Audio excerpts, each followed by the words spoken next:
আজি যাব লাগিছিল তাৰ বিয়াৰ গাড়ী গৈছে তাৰ শ্মশান যাত্ৰা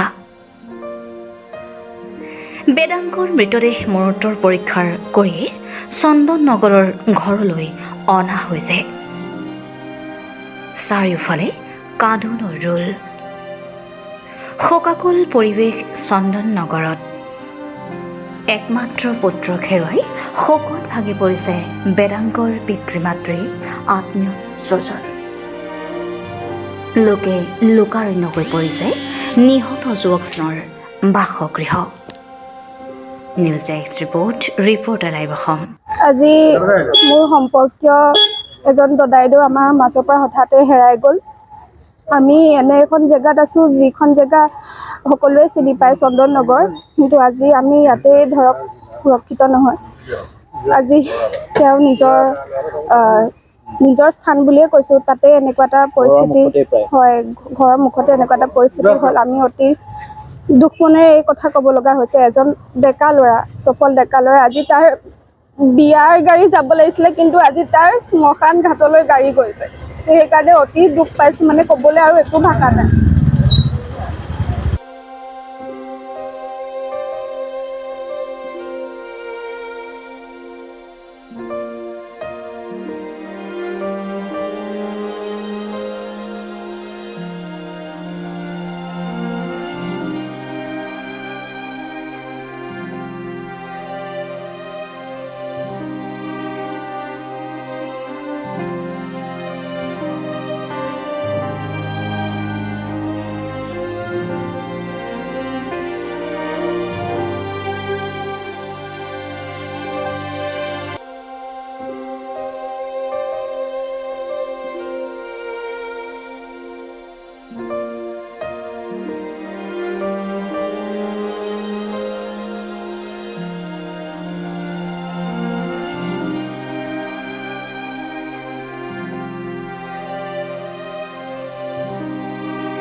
ৰিপৰ্টাৰ লাইভ অসম